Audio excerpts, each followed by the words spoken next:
Oh. Baiklah, kita berdoa sama-sama ya.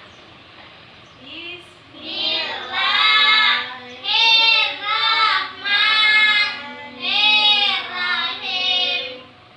Alhamdulillahirabbil alamin. Ar-Rahmanirrahim. Maliki yaumiddin. Iyyaka na'budu wa iyyaka nasta'in. Ihdinas siratal mustaqim. Siratal ladzina an'amta 'alaihim ghairil maghdubi 'alaihim waladdallin. Amin. Baiklah, hari ini kita akan belajar tentang mandi sunat. Ada yang tahu nggak apa itu mandi? Mandi itu apa? Mandi itu adalah yang sering kita lakukan setiap hari itu apa? Setiap bangun tidur, sore hari, untuk membersihkan kotoran. Membersihkan kotoran dari najis dari tubuh kita. Sama di sini juga mandi itu terbagi menjadi dua. Ada mandi wajib dan mandi sunnah. Hari ini kita akan belajar tentang mandi sunnah. Mandi sunnah ini yaitu mandi yang dilakukan jika dikerjakan kita mendapat pahala, jika tidak dikerjakan juga tidak apa-apa. Nah, contohnya seperti kita mandi pada saat mandi sebelum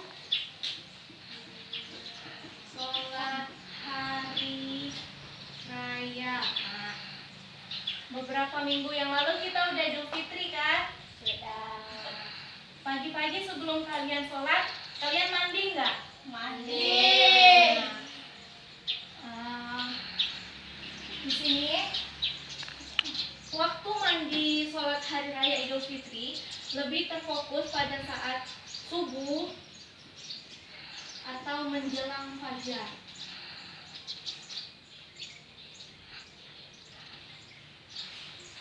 Niat mandi sholat di hari raya yaitu nawaitu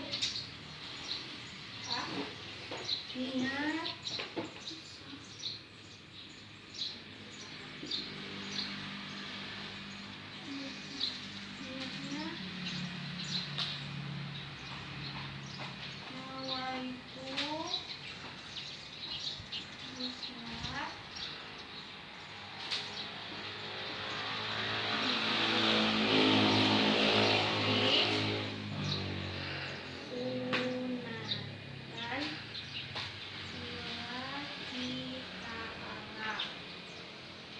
yang artinya aku berniat mandi sholat hari raya Idul Fitri karena Allah Ta'ala. Dalil yang menyebutkan atau hadis yang menyebutkan tentang mandi sebelum sholat hari raya yaitu dalilnya dari hadis riwayat Ibnu Majah. Tetapi hadis ini masih bersifat lemah atau dhaif. Mengapa demikian? Karena di Al-Quran itu belum ada. Sedangkan mengapa kita sebut dengan mandi sunnah itu mandi sebelum sholat hari raya, tapi kita menyebutnya hadisnya lemah atau dhaif? Itu karena salah satu sahabat Nabi itu pernah berkata seperti ini. Wahai orang-orang, bahwa Rasulullah sebelum melakukan sholat baik itu sholat Idul Fitri, Idul Adha atau sholat hari raya Arafah itu untuk orang yang pergi haji, biasanya Rasulullah melakukan mandi sebelum sholat tersebut. Maka mandi ini disebut dengan mandi sunat. Yang kedua, mandi ketika ihram haji atau umroh. Ini khusus untuk orang-orang yang berada di Mekah dan Madinah.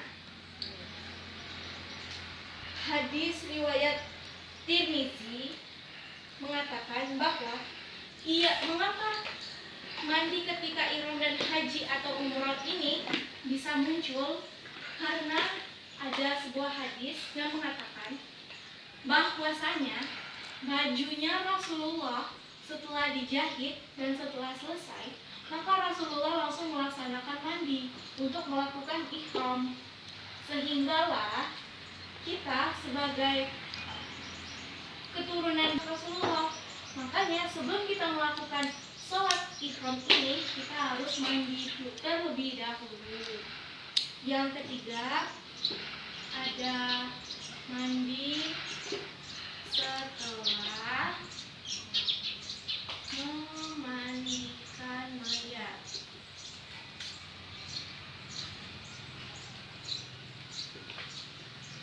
Mandi setelah memandikan mayat ini juga bersifat mandi sunnah. Perhatikan. Yang ketiga yaitu mandi setelah memandikan mayat. Kalau mandi di sini hanya khusus orang yang setelah memandikan mayat atau orang yang telah meninggal. Mengapa demikian? Orang yang hanya